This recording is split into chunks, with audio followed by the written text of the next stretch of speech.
Welcome back to the Scottish borders. Yeah, it's nice to be back. Felt a little bit surreal coming into the Greenyards. I guess the last time I was here, I was probably running around trying to play. So yeah, it's cool to be here. Beautiful weather, and we're certainly enjoying our time in Scotland. Now, Gordon Teachins was a very successful coach at New Zealand Sevens, and big boots to fill. But my goodness, you've done it.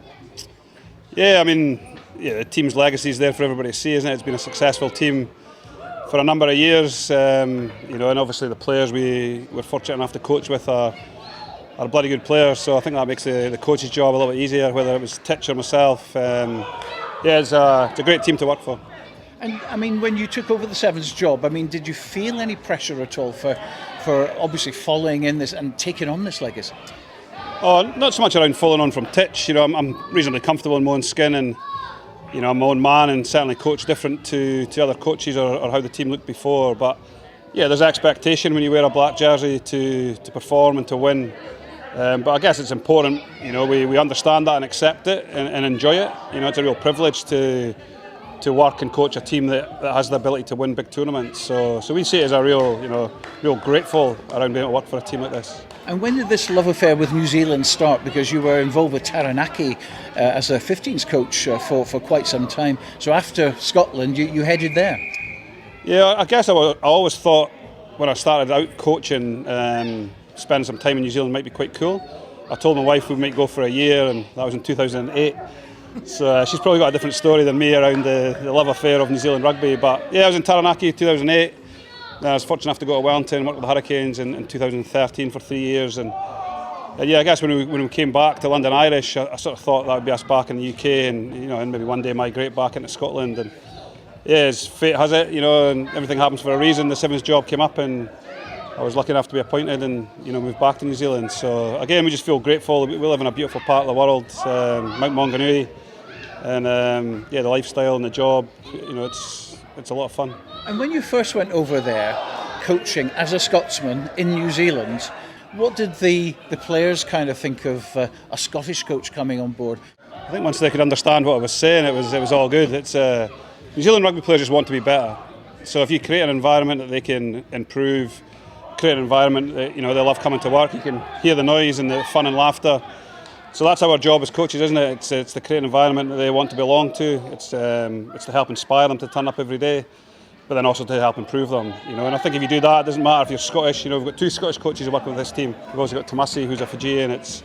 They embrace you, the same as they would do anywhere else in the world. So I've never felt that, not to my face anyway.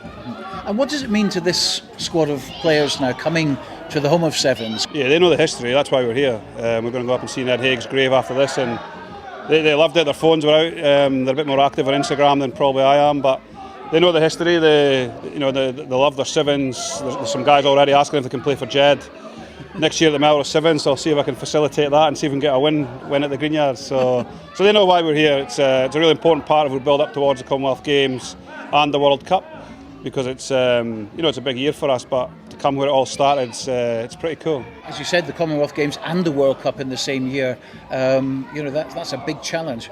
It is when you stick LA in the middle of it as a World Series tournament, so we've got to travel home from here, get to LA, then get to the World Cup. So it's there's a lot of travel, there's a lot of thought went into how we train and prepare, and coming to Scotland's given us a real boost in that, because it means we're not rushed leading into the Com Games. There's no jet lag. We're acclimatised to the heat, which I never thought I would say coming to the UK. But so I think this part's felt really good. We've stayed up in Musselburgh in a school there, and it's been a really good camp. And I guess now that performance mindset's starting to flick in, where we head down to Birmingham on Sunday. And of course, you're targeting a gold at both. Yeah, 100%. You talk about the legacy. We've only lost 1 game ever in the Commonwealth Games, so we know that history's there. We've got to embrace it. We've been using that as a little theme around Whakapapa, which is a Maori term for your ancestry and your current family and your future. So we know what's been before us. We also know that it's our time to try and play well and inspire the next generation that's to come after us. And just finally, back to the Laidlaw family here from Jed. We've just spoken to Greg, of course. In the past, we've done things with Chris, we've done things with Scott as well, and you. I mean, can you believe how successful this family has been? And of course, that's without even talking about Roy. Yeah, I'm not sure. It's I guess we just see each other as brothers and cousins, and give each other a bit of stick when you see each other again. And we've been hugely proud of Greg's career, to captain Scotland the way he did, to play the way he did, and had the career he has.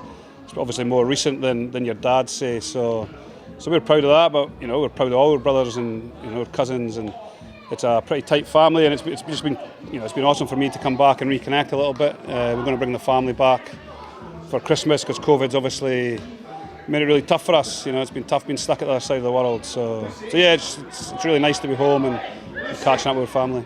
And what about the next generation?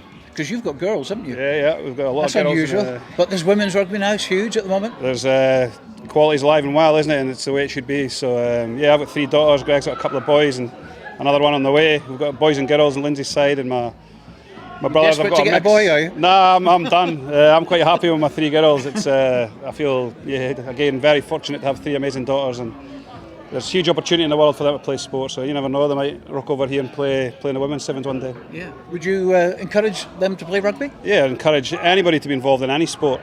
Rugby's given me, my family, everything. I genuinely believe that. It's a great sport. It gives you what you're seeing out here, which you can't buy. So I think anybody that's involved in rugby or any sport, team sport, should get out there. And I guess the new Greenyards with the new surface is allowing people to enjoy that. Yeah, what do you think of that, by the way? A little bit mixed, if I'm being honest. I was looking for the hill at the far end where you have to try and run up, but I just think it's about the community now. To get people playing sports not as easy as it used to be. There's a lot of choice, so if we can take away some barriers around wet fields and no floodlights, then it's a good thing, isn't it? So yeah, I'm sure in a couple of years everybody will forget that it's new and it'll just be the done thing. Yeah. Well, it's really good to see you back in the borders, and good luck at the Commonwealth Games. Cheers, thanks a lot.